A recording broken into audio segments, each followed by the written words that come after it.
Dusk main Necrozma. Yeah, I think this one's actually the Dawn Wings. Dawn Wings, actually. Yeah, okay, so we're really shaking up. We were talking about Necrozma so much sort of in the downtime there, Marcus. Yep. And I think the past couple of games, they've really wanted to showcase it. We've had Dusk main, now we've got Dawn Wings coming up. It's going to be very exciting for both of these players. So looking forward to seeing what teams they're going to be bringing.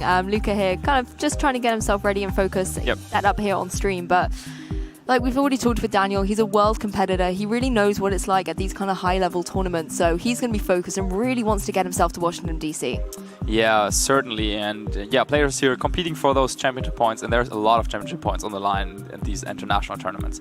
So on the topic of Necrozma, I think it's been a pretty heated debate in a way between players of whether you should use Dusk Winning or Dawn Wings Necrozma to Ultra Burst. Because in the end, Ultra Necrozma is the same no matter which form it had before. But the typing is of course different, and we saw with Alex's team, he was actually using Sunsteel Strike, which is a move that would not get the same type attack bonus once it Ultra Burst. So that is something to consider. At the same time though, Dawn Wings Necrozma has Moongeist Beam available, which could also be used. And there's some other like small mechanics based on the typing, like the steel typing makes you immune to some moves like say toxic or poison type attacks in general, whereas the ghost typing makes it immune to fake out and allows you to switch out of shadow attack. So it's kind of interesting seeing like which form was used, and that can give you a little bit of a hint as to how this Pokemon is supposed to be used. So with Dawn Wings, it's almost always going to be the Ultra Necrozma, and supported by Tapu Lele, that really indicates that it might be one of those Ultra Necrozma, because in the Psychic Terrain it's immune to moves with increased priority, and of course both its Photon Geyser and then also Light That Burns the Sky gets a nice boost from Psychic Terrain. With both these teams as well, you can see Luca and Daniel's teams, they've both got that stack attacker on there, and there's no Xerneas to be reckoned with, a Pokemon that does often fall victim to stack attacker. But of course they both have Tapu Lele as well, a Pokemon that does not want to take any of those Gyro Balls either. So it's very interesting the mix you've got. You've got the Kyogre and Yveltal stack attacker, Tapu Lele, Incineroar and Gengar on Daniel's side, and the Dawn Wings Necrozma, Groudon, Salamence, Tapu Lele, Incineroar and stack attacker on Luca's side. So a few Pokemon the same, but most crucially, you've got two different Mega Evolutions on there. The two we've talked about probably the most this tournament. Yeah, we have that Gengar and the Salamence, and both players shaking hand, getting ready into this game. Now, round 8, of course, here at the European International Championships 2019. And I think based on the teams, Yveltal, of course, really is something that you do not want to face with Ultra Necrozma. It's one of those Pokemon where, no matter what, like you just cannot hit it effectively because it's immune to Photon Geyser and to Earth Power, which are the two main attacking options that Ultra Necrozma goes for. And then it's even resisting Moongeist Beam, so you would need to use something like, say, like Stone Edge on a physical variant if you really want to hit Yveltal hard. Yeah, and Yveltal as well has got so much support with Stack Attacker and Tapu Lele on that team as well. It's really come into its own in this Ultra Series, and you can see it on the field here for Daniel Oztekin paired up with the Gengar, whereas Luca has gone for the Tapu Lele and the Stack Attacker. So a great mix of Pokemon on the field at the moment. You've got the Psychic Terrain in play, so no potential Sucker Punches coming out from Yveltal, but Tapu Lele has to worry about Gengar.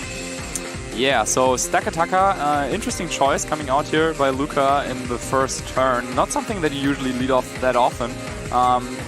Usually indicates that you want to set up Trick Room, however, against both Yveltal and Gengar, it's able to do a lot of damage with Gyro Ball or something like either Stone Edge, Rock Slide, maybe even powered up by Rockium Z. So Stack Attacker, I believe, in this specific setup could be used to also do a lot of damage.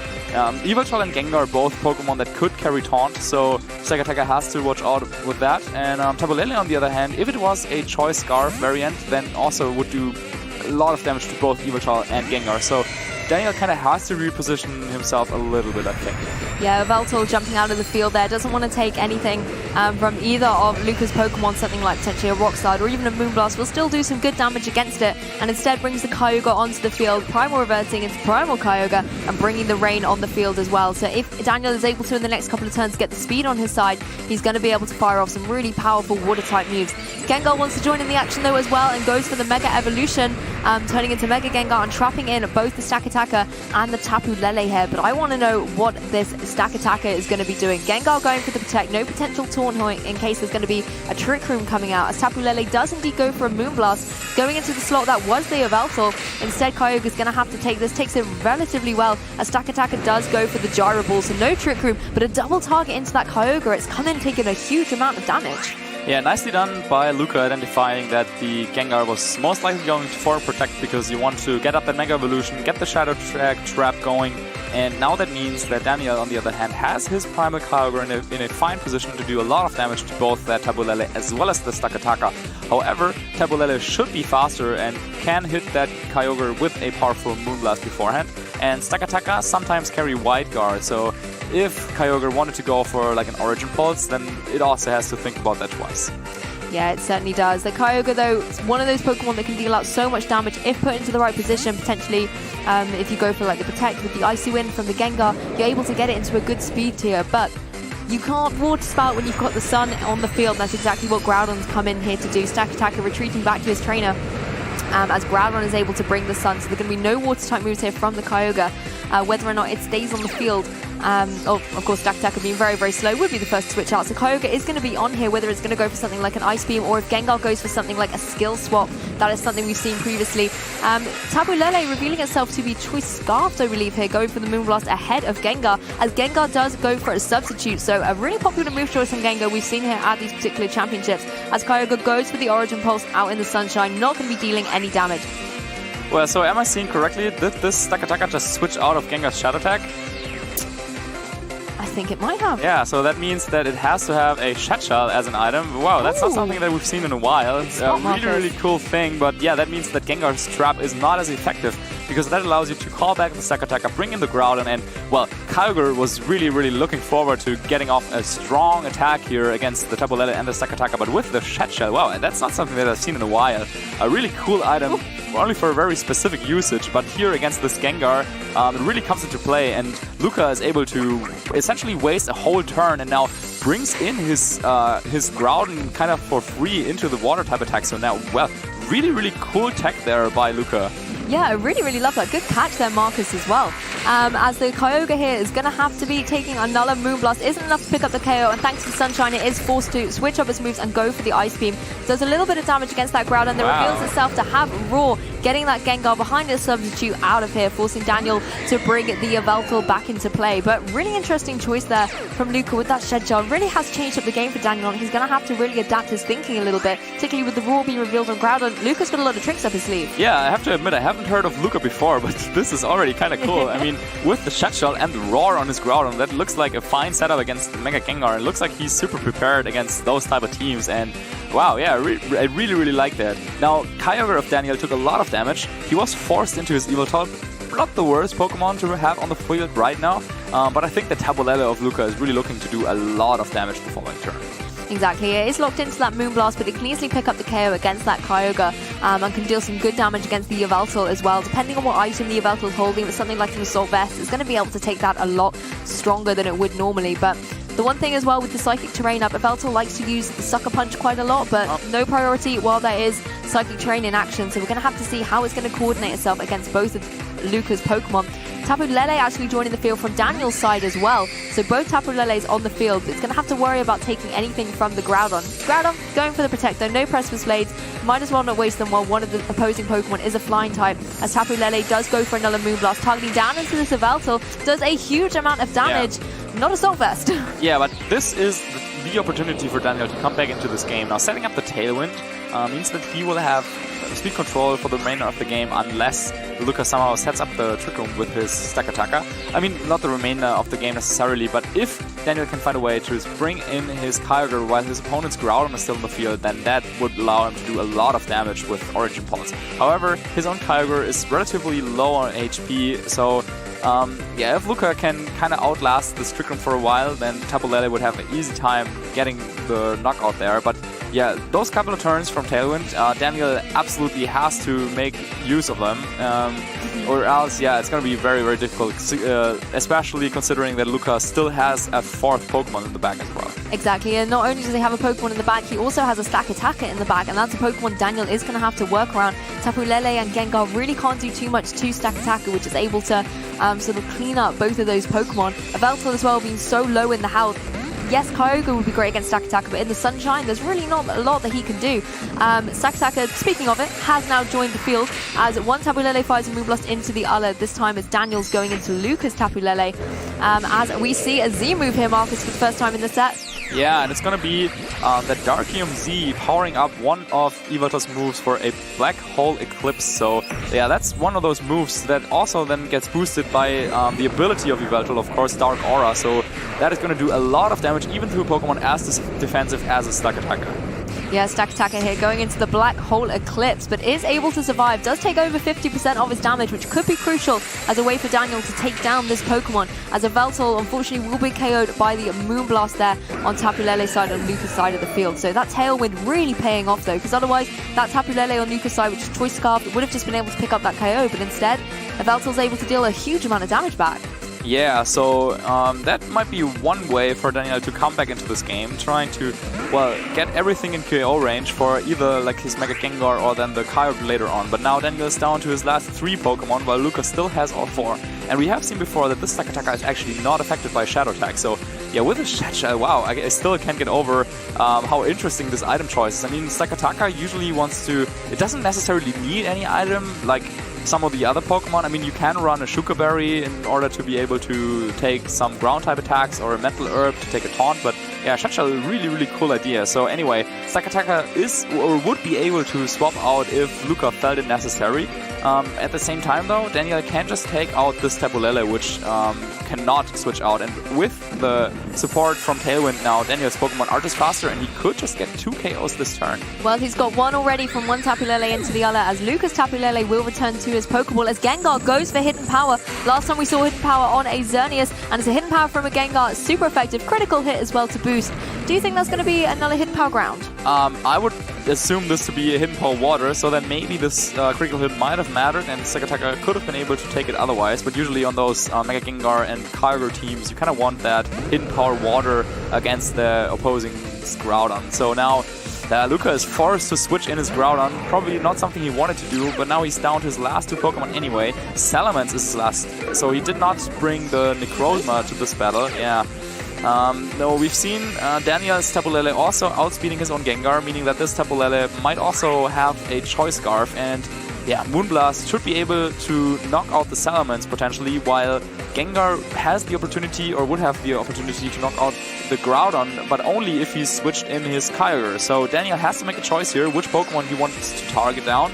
And yeah, the other one respectively could still start a comeback for Luca if he protects the Salamence, and that's where the attack goes into. Then Groudon, with a powerful Precipice Blades, could do a lot of damage. At the same time though, if Groudon protects, and that is where the Hidden Power Water comes in, then Salamence might be able to set up a Tailwind, so that then Groudon and Salamence can clean the game after Daniel's Tailwind will peter out the next turn. So Daniel is forced to make a choice here. You might also just want to maybe protect the Gengar to scout out a little bit, but then yeah, that's probably his option, but if neither of your opponent's Pokemon protect them in the next turn, we're going to see a Protect Tailwind play. So yeah, it's a dicey situation still for Daniel, and I think Luca still has the potential for a comeback. Very true. You only have a limited amount of Tailwind turns, and you need to use them wisely. Protect's coming a piece here from both the Mega Evolution Pokemon, as Groudon is able to go for a Fire Punch. In the Sunshine, though, going into that Tapu Lele does a huge amount of damage and will pick up the KO, leaving Daniel with his Kyogre and his Gengar. But it means that obviously the weather's going to be the strongest side on Daniel's side, and Luca. Yeah, but this is absolutely what Luca needed. Now both of them are down to the last 2 Pokemon. Tailwind peters out for Daniel. So now Luca has the opportunity to go for something like a Protect and Tailwind play, and the next turn Groudon can get the double knockout. However, we've already seen Daniel's Mega Gengar carries both Substitute and Hidden Power Water, so he could Substitute and Ice Beam into the Salamence. So for every play, I think there's also a counterplay for each of those players. So now it just comes down to prediction. Now you got to think about, like, try to get in the head of your opponent based on their plays of this game potentially.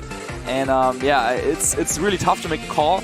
Daniel protects his Kyogre. Now let's see what is going to happen. Yeah, Kyogre protecting itself up here on its slither of HP as Gengar does go for the hidden power, targeting down into that opposing Groudon, and will pick up the KO. Being 4 times super effective against the ground and fire type. Will return to Luca, and he's just got his Salamence here. No Tailwind. Yeah, they're going to be Hyper Voice. But if that is enough for the knockout on Gengar, then this will clean up the game. Oh! Gengar lives, okay, but yeah.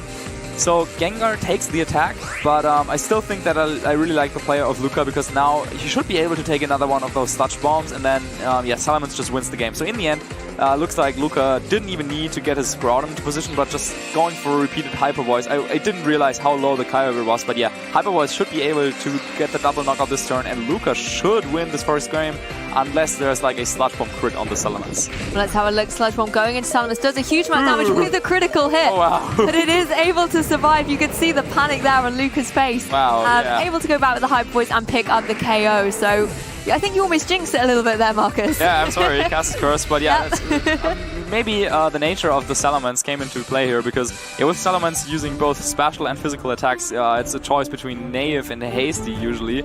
So yeah, this might have decided the game right here, but yeah, in the end, Luca wins the first game with some of his really cool tricks. Was able to win despite that Hidden Power Water play from Daniel in the end. So nicely done here by Luca, and yeah, once again that Shed Shell really changed a lot of the game. Imagine Daniel got off that powerful Origin Pulse with his Kyogre early on. Yeah, it's just devastating, but no, with the Shed Shell, Luca could get out of the Shadow Tag and yeah, bring in his Groudon, reset the weather, and that gave him a very strong grip on his opponent. I absolutely love the item choices we've seen from Luca so far. Having the Choice Scarf on the Tapu Lele as well just allows him to get off that little bit of extra speed, particularly if you're facing down against a Gengar. If you've got some kind of Psychic type move on there as well, you can take your opponent by surprise and just try and pick up a KO there. But most crucially, he was firing off all those Moonblasts. They were dealing so much damage, just whittling away through Daniel Oztekin's team, so that the partner Pokemon, when Salamence came in, could just fire off some Hyper Voices, and Tapu Lele had done a huge chunk of the work already for him.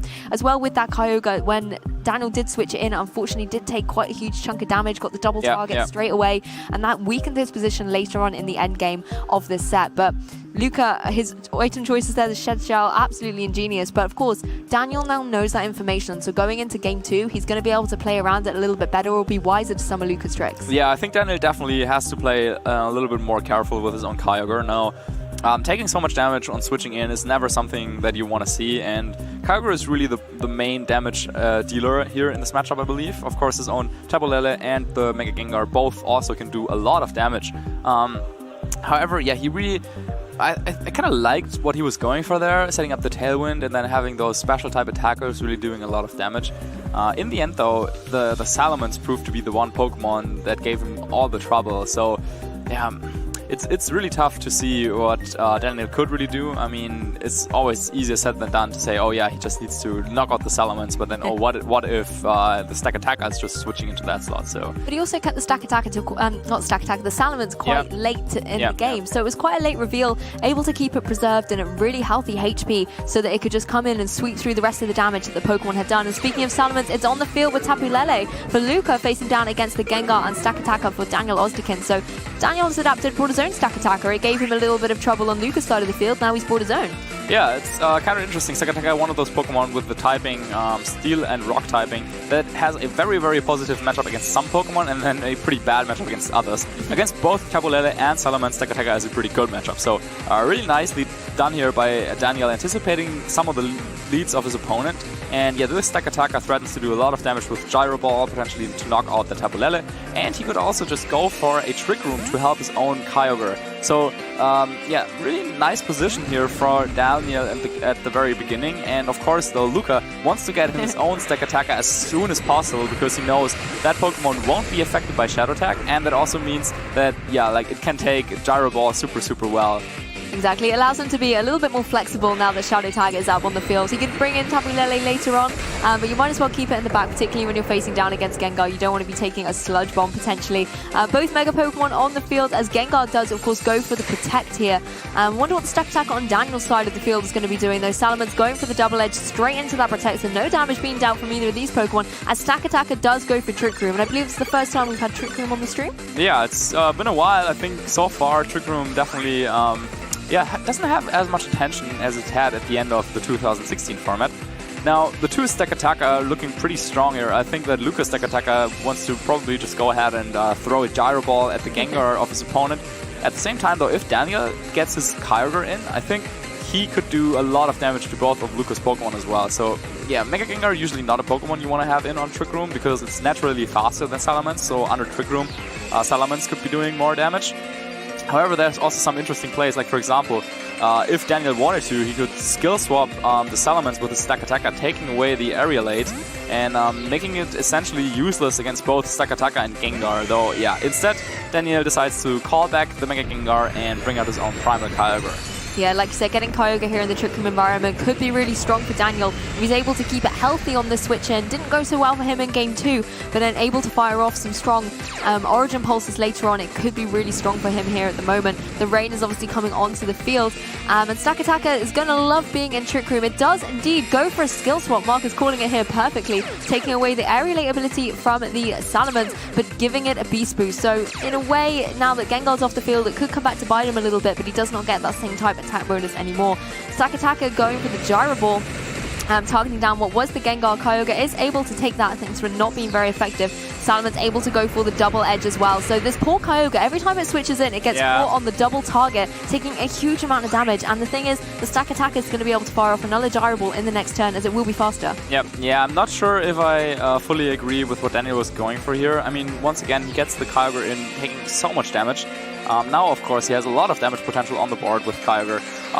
At the same time, though, the trap is lifted, so now the Salamence can switch out and regain Aerialate when it comes back in the next time.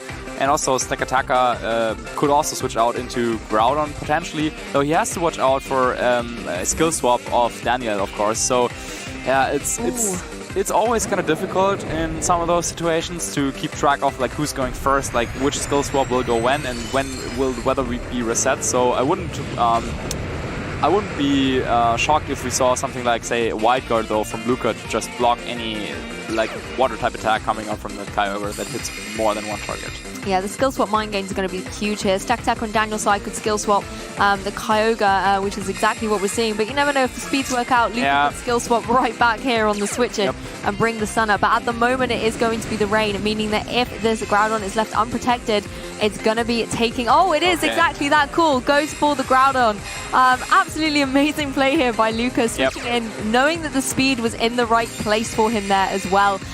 Meaning that the Kyogre isn't going to be able to fire off any water-type moves in this sunny environment. Origin Pulse will just evaporate in the extremely harsh sunlight. An amazing play from Stack Attacker, really showcasing itself here as a phenomenal support Pokemon. Yeah, really nicely done here by Luca, and that just goes to show that sometimes, even with a Pokemon like Stack Attacker that wants to be as slow as possible in order to go really fast under Trick Room and have Gyro Ball really powerful, sometimes it's better to go second and to have the faster Stack Attacker. So, yeah, nicely done here by Luca, identifying that his Stack Attacker maybe is trained in a way that it is a little bit faster than usual, and yeah, really goes to show that within those skill swap weather scenarios, that really helps you.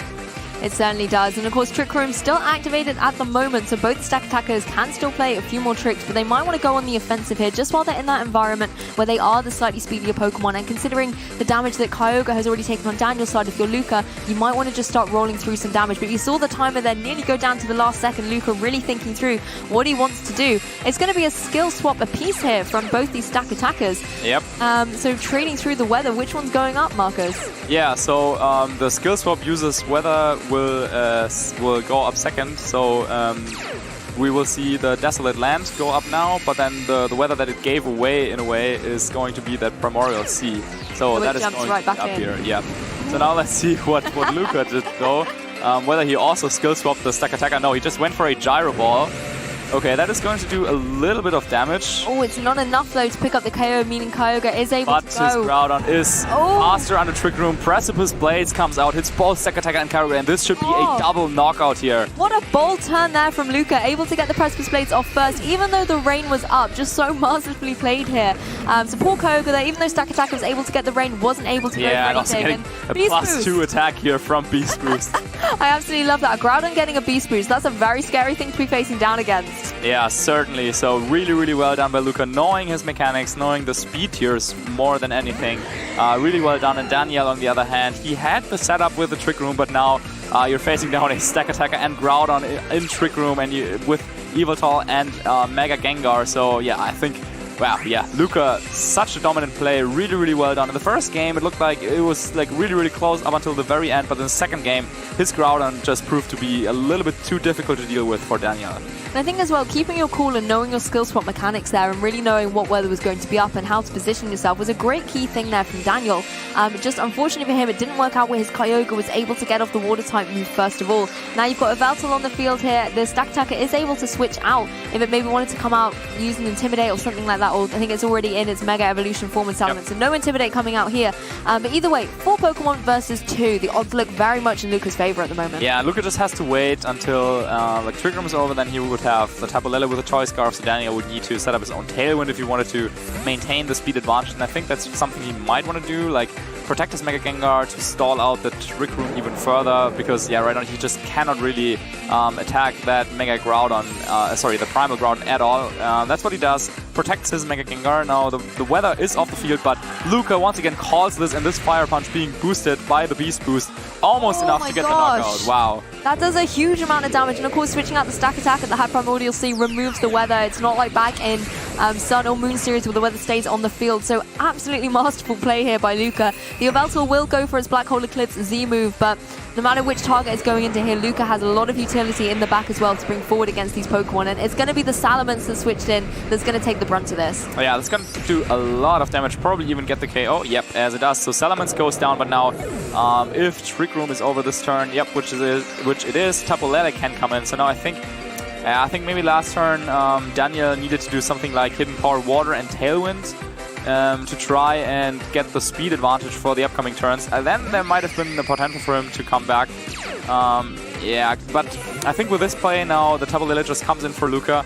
And yeah, I don't see how Daniel comes back into this game. Exactly, particularly as it is a Scarf Tapu Lele. It could easily pick up the KO against the Yveltal or just target down that Gengar if it has a Psychic type move. And we all know that Groudon can hit that Yveltal with a Fire Punch on that little slither of health. But instead, it's going to be the forfeit, and Luca Marcato will take this Swiss game.